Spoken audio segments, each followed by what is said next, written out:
Hi hello welcome to Kiran TV news.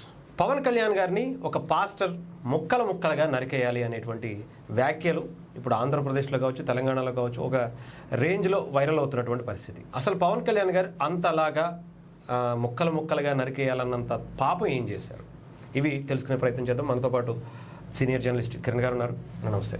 నమస్తే అన్న, పవన్ కళ్యాణ్ గారిని ఒక పాస్టర్ అంటే ఉమ్మడి మన తూర్పుగోదావరి జిల్లాకి సంబంధించి కోనసీమ జిల్లా ఇప్పుడు ముమ్మిడివరంలో ఒక చర్చి పాస్టర్ చేసినటువంటి వ్యాఖ్యల కింద చూడొచ్చు. మనం ఎలా చూస్తారు, అసలు ఏమనుకుంటున్నారు? అంటే పాస్టరు కొన్ని వ్యాఖ్యలు చేశారు. ఆయన చేసిన వ్యాఖ్యలు ఏంటంటే, పవన్ కళ్యాణ్ గారు సనాతన ధర్మం అని మరొక్కసారి మాట్లాడితే నడి రోడ్డు మీద ముక్కలుగా నరికేస్తారు. ఇది ఆయన చెప్పిన మాట ఎగ్జాక్ట్గా. సో అది కూడా ఒక చర్చిలో కొంతమంది వాళ్ళ ఎవరైతే భక్తులు ఉంటారో, క్రిస్టియానిటీ ఫాలో అయ్యేవారు, వారందరి ముందు ఆయన చెప్పిన మాటలు. ఆ తర్వాత పోలీసులు దీని మీద కేసు నమోదు చేశారు. అంటే హత్యాయత్నాన్ని పురిగొల్పటం అన్నట్టు, ఒక హత్యకు పురిగొల్పే రెచ్చగొట్టే మాటలు మాట్లాడడం. దాని ప్రకారం స్థానికులు చేసిన ఫిర్యాదు మేరకు ఆయన్ని అరెస్ట్ చేశారు. ఆయన కూడా క్షమాపణలు చెబుతూ ఒక మెసేజ్, ఒక వీడియో మెసేజ్ కూడా మళ్ళీ వచ్చింది. పొరపాటుగా తప్పైంది, నన్ను క్షమించండి, పవన్ కళ్యాణ్ గారిని అలా అనటం అనేది నా తప్పే, నన్ను క్షమించండి అని చెప్పేసి అన్నారు. సరే, ఆయన అన్నాడు, క్షమాపణలు చెప్పాడు, ఈ ఇష్యూ ఇక్కడితో అయిపోయిందా అంటే అసలు దీని లోతుల్లోకి వెళ్ళాల్సిన అవసరం ఉంది. ఒక వ్యక్తిని, ఒక ఉప ముఖ్యమంత్రిని నడి రోడ్డు మీద నరికెయ్యాలన్నంత కోపం ఆ పాస్టర్కి ఎందుకు వచ్చింది? ఇది ఒక పాస్టర్కే వచ్చిందా, లేకపోతే ఇలాంటి పాస్టర్లు చాలామంది ఉన్నారా? సో ఇది కేవలం వాళ్ళు మాత్రమే వాళ్ళ లోపల కలిగిన భావమా, లేకపోతే ఏదైనా రాజకీయ పార్టీ ప్రేరేపించిన భావజాలమా అనేది మనం తెలుసుకోవాల్సిన అవసరం ఉంది. ఇది ఖచ్చితంగా పోలీసులు లోతుగా దర్యాప్తు చేయాలి. ఆయనతో క్షమాపణ చెప్పించడం పెద్ద విషయం కదా. అతను ఒక ఇన్స్ట్రుమెంట్ మాత్రమే, అంతే. అతని స్థాయిలో అతను అంత శక్తిమంతుడు కాదు. ఒక పల్లెలు ముమ్మిడివరం దగ్గర సింగరాయపాలెం అనే ఒక చర్చిలో, ఒక ఊర్లో ఒక చర్చిలో ఈ రకంగా అతను మాట్లాడడం అనేది వాస్తవానికి నిజంగా క్రిస్టియానిటీని ఫాలో అయ్యేవాళ్ళు అలా మాట్లాడతారా? గతంలో ఎప్పుడు లేదు. అంటే ఒక క్రిస్టియానిటీని ఫాలో అయ్యేవాళ్ళు, క్రీస్తు ఏం చెప్పాడు? శాంతి సందేశం ఇచ్చాడు. శాంతి శాంతి శాంతి, ఎక్కువగా పీస్ మిషన్, పీస్, ఏ పదాలు వినపడుతుంటాయి కదా వాళ్ళలో.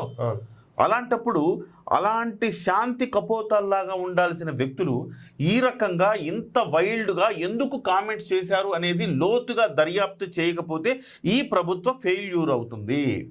ఓకే, ఇవాళ ఈ పాస్టర్ మాట్లాడాడు, రేపు ఇంకో పాస్టర్ మాట్లాడతాడు. ఈ పాస్టర్ మాట్లాడిన వ్యాఖ్యలు మనకు వైరల్ అయ్యాయి, కానీ చాలా మంది ఈ రకంగా ప్రేరేపిస్తూ ఉండొచ్చు కదా. అంటే ఇతను కూర్చొని ఒక 200 మందిని, 100 నుంచి 200 మందిని ప్రొవోక్ చేస్తున్నాడు. పవన్ కళ్యాణ్ అనే వ్యక్తి మనకు శత్రువు, అతన్ని ద్వేషించాలి, అతన్ని మనం చంపేయాలి అని చెప్పేసి ప్రొవోక్ చేస్తున్నాడు ఇతను. ఇది చాలా దారుణంగా మాట్లాడాడు కాబట్టి బయటికి తెలిసింది. మైక్ పెట్టి మాట్లాడితే పక్కన ఊరంతా వినిపించింది కాబట్టి ఇది అర్థమైంది. కానీ లేకపోతే లోపల మాట్లాడే వాళ్ళకి ఇది అర్థమవుతుందా? చాలా సీరియస్గా మనం దీన్ని అధ్యయనం చేయాల్సిన అవసరం ఉంది హరీష్. ఎందుకంటే మీరు చూడండి, గతంలో ఇవాళ తగ్గినాయి, కానీ గతంలో శుక్రవారం వచ్చిందంటే, ఏదైనా ఇష్యూ జరిగినప్పుడు శుక్రవారం వచ్చిందంటే ప్రతి మసీదు బయట పోలీసులు కాపలాలు ఉండేవాళ్ళు. వాళ్ళు ప్రార్థన చేసుకోవడానికి వెళతారా, లేకపోతే హిందువుల మీద విషం చిమ్మడానికి ప్రేరేపించడానికి ఆ సమావేశాలు పెడతారా అర్థం కాదు. కానీ అక్కడికి వచ్చిన తర్వాత, బయటకు వచ్చిన తర్వాత రాళ్ళు విసిరేవాళ్ళు. ఎప్పుడు పాత బస్తీలో చాలా మందికి ఒక 40 ఏళ్ల వయసు ఉండే వాళ్ళందరికి కూడాను ఇవి అవగతమే. 40 ఏళ్ళు ఆ పైన ఉండే వాళ్ళందరికి కూడా ఇది అవగతమే, తెలిసిన విషయమే. సో అది కేవలం ఇస్లాంలోనే కాదు, ఇప్పుడు క్రిస్టియానిటీలో కూడా వ్యాపించింది. రీజన్ ఏంటంటే మత రాజకీయం వ్యాపించింది. మీరు పోనీ పవన్ కళ్యాణ్ గారు వాళ్ళని అంత ఉద్రేకపరిచేలాగా, అంత బాధ పెట్టేలాగా ఏమైనా మాట్లాడారా అంటే ఆయన ఏ క్షణంలో కూడా ఆయన ఆ మాటలు మాట్లాడలేదు, ఒక్కటి కూడా లేదు. ఆయన సనాతన ధర్మానికి సంబంధించి నేను సనాతన ధర్మం బోర్డు కావాలని చెప్పేసి ఆయన మాట్లాడిన క్షణంలో కూడా ఆయన ఏమన్నాడు? సో మనం మతాన్ని ఆరాధిద్దాం, ఇతర మతాలని మనం గౌరవిద్దామన్నారు. ఒక క్రిస్టియన్ని కానీ, ఒక ముస్లింని కానీ ఏనాడు పల్లెత్తు ఒక్క మాట కూడా కించపరిచే మాట ఆయన ఏనాడు మాట్లాడలేదు. ఇంకా వాళ్ళలో ఉండే యూనిటీని, మీరు కూడా తీసుకోండి, వాళ్ళలో ఉండే ఒక కలిసికట్టుగా ఉండి మతం పట్ల వాళ్ళు చూపించే ప్రేమని, వాళ్ళ దైవాన్ని ఆరాధించే తీరుని ఇన్స్పిరేషన్గా తీసుకోవాలి హిందువులు అని చెప్పాడు తప్ప ఏ రోజైనా వాళ్ళని దూషించడం కానీ, వాళ్ళని దూషించేలాగా ద్వేషించేలాగా ప్రేరేపించడం కానీ ఏ రోజు కూడా పవన్ కళ్యాణ్ గారు చేయలేదు. చెయ్యకపోయినా వీళ్ళలో ఎందుకు ఈ ద్వేషం వచ్చింది అంటే ఒక రీజన్ మనం అర్థం చేసుకోవాలి, చాలా క్లియర్గా, క్రిస్టల్ క్లియర్గా అర్థం చేసుకోవాల్సిన అవసరం ఉంది. ఏంటంటే ఇవాళ జగన్మోహన్ రెడ్డి గారు మత రాజకీయాలు చేస్తూ ఉన్నారు. జగన్మోహన్ రెడ్డి గారు అంటే మనకు తెలియకుండానే చాప కింద నీరులాగా ప్రతి చర్చిలో బోధనలు ఏంటి, జగన్ మనవాడు, జగన్కి ఓటేసుకుంటేనే మనకి యేసుక్రీస్తు పాలన వస్తుంది అని చెప్తున్నారు. జగన్కి ఓటేస్తే యేసుక్రీస్తు పాలన వస్తుంది. మనము కేవలం మనకి గణాంకాలు 2%, 3% మాత్రమే క్రిస్టియన్లు చూపిస్తూ ఉన్నారు గణాంకాలు. కానీ క్రిస్టియన్ల శాతం దాదాపు నాకు తెలిసి 15 నుంచి 20% వరకు పెరిగిపోయింది అనిపిస్తుంది నాకు. ఎస్పెషల్లీ మీరు చూడండి గోదావరి జిల్లాలు చూడండి, గుంటూరు నుంచి గోదావరి జిల్లాల వరకు ఆ 4 జిల్లాలు చూడండి, తీవ్రంగా మత మార్పిళ్లు కనపడతాయి మీకు. గుంటూరు, కృష్ణా, ఉభయ గోదావరి జిల్లాల్లో తీవ్రమైన మత మార్పిళ్లు కనపడతాయి. సిగ్గులేని వెధవలు మతం మారిన తర్వాత కూడా కులాన్ని అంటించుకొని తిరుగుతుంటారు. కుల సంఘాల మీటింగ్లకి సిగ్గు లేకుండా వస్తూ ఉంటారు. మరి నువ్వేంట్రా మతం మారావు కదా అంటే, అయినా కానీ ఏంటి, నేను రెడ్డిని, నేను కాపుని, నేను కమ్మని, సిగ్గుండాలకి వీళ్ళకి. అరే నువ్వు కనీసం నీ దేవుడిని అన్న, నువ్వు కనీసం నువ్వు మతం మారావు, కరెక్ట్ దాంట్లో ఉండు, ఆ నిబద్ధత చూపించు. చెప్తున్నాడు కులాలు మతాలు లేవని చెప్పి మతాలు ఉన్నాయి కానీ కులాలకు సంబంధించి ఆ మతంలో లేదు ఎక్కడ. ఇప్పుడు క్రిస్టియానిటీని కూడా భ్రష్టు పట్టించారు కుల రాజకీయాలతోటి. సో అట్లా ఉంటుంది. అయితే నేనేమంటున్నానంటే దీన్ని ప్రభుత్వం చాలా సీరియస్గా తీసుకోవాలి. డెఫినెట్గా ఇది ప్రతి చర్చలో జరుగుతూ ఉంది. కేవలం ఇది బయటకు వచ్చింది, బయటకు రాని అనేక చర్చలు ఉన్నాయి. ఖచ్చితంగా ప్రతి చర్చలో ఇవే మాటలు మాట్లాడుతున్నారు. జగన్మోహన్ రెడ్డి మనవాడు, ఆయన గెలిపించుకోవచ్చు. చర్చలు రాజకీయ వేదికలుగా మారాయి. ఇది బహుశా పవన్ కళ్యాణ్ గారు అబ్జర్వ్ చేశారు, చంద్రబాబు అబ్జర్వ్ చేశారో లేదో మనకు తెలియదు, కానీ మనకి ఉన్న అవగాహన మేరకు చర్చలు ఇలా మారాయి. ఇది దీర్ఘకాలం రాబోయే రోజుల్లో చాలా తీవ్రమైన పరిణామాలు చూపిస్తాయి. జగన్మోహన్ రెడ్డి ధైర్యం ఏంటంటే క్రిస్టియన్లు నాకు ఓటేస్తారు, ముస్లింలు నాకు ఓటేస్తారు, ఎస్సీలు నాకు ఓటేస్తారు, ఎస్టీలు నాకు ఓటేస్తారు, ఆటోమేటిక్గా నా ఓటు బ్యాంకు స్టాండర్డ్గా 30% ఓటు బ్యాంక్ ఉంది. ఇక నేను కష్టపడి కాస్త ఒక 15% పుష్ చేసుకోగలిగితే, రెడ్లు ఉన్నారు, బీసీల్లో కొంతమందిని విడదీయాలి, కుల రాజకీయాలు చేయాలి, ఆటోమేటికల్గా నేను గెలుస్తాను. కొంచెం ప్రభుత్వ వ్యతిరేకత వస్తే మేము గెలుస్తాను.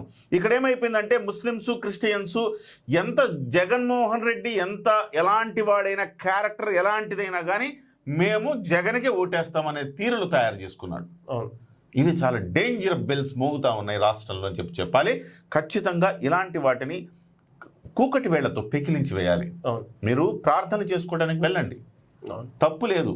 ఇది సెక్యులర్ దేశం అని చెప్పేసి తెలుసో తెలియకో, మంచో చెడో, ఈ దేశంలో 80% మంది హిందువులు ఉన్నప్పటికీ కూడా దీన్ని సెక్యులర్ దేశంగా చేసేసారు, పేరు పెట్టుకున్నారు.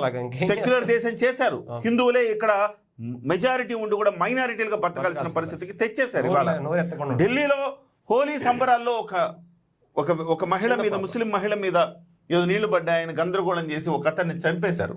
దళిత వ్యక్తి తరుణ్ అనే వ్యక్తిని ప్రాణాలు పొట్టన పెట్టుకున్నారు. అయినా కానీ సిచ్యువేషన్ చూడండి. అదే కనుక ఒక ముస్లిం మీద, ఒక క్రిస్టియన్ మీద జరిగి ఉంటే రచ్చ ప్రవీణ్ పగడాల చనిపోతే ఎంత రచ్చ చేశారు, తాగి పడిపోతే ఎంత రచ్చ చేశారు. పవన్ కళ్యాణ్ గారు దాంట్లో చెప్పింది నిజం.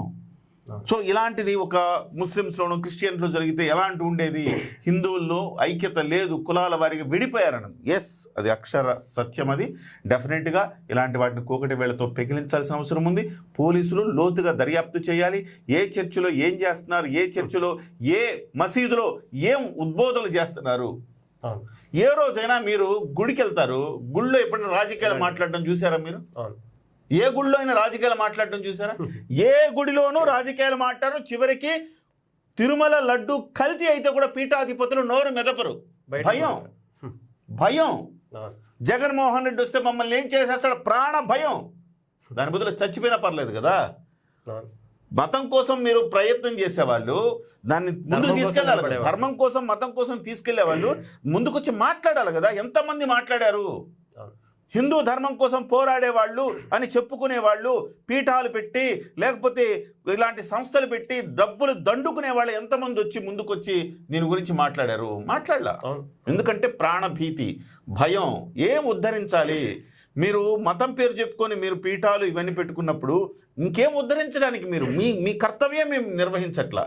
ఇంత దౌర్భాగ్యమైన పరిస్థితుల్లో మనం జీవిస్తా ఉన్నాం. ఖచ్చితంగా దీని లోతుల్లోకి వెళ్లాల్సిన అవసరం ఉంది. పవన్ కళ్యాణ్ గారు సీరియస్ తీసుకుంటారో చంద్రబాబు గారు సీరియస్ తీసుకుంటారో తెలియదు, కానీ లోతుల్లోకి వెళ్ళకపోతే 2029లో మీరు ఖచ్చితంగా వచ్చే అవకాశం లేదు. రైట్ అన్న, ఏదేమైనా కానీ చూద్దాం ఇది ఏపీ గవర్నమెంట్ ఎంత సీరియస్గా తీసుకుంటుందో, అతన్ని అరెస్ట్ చేసేటువంటి పరిస్థితి ఉంటుందా లేదా అనేది కూడా చూడాలి.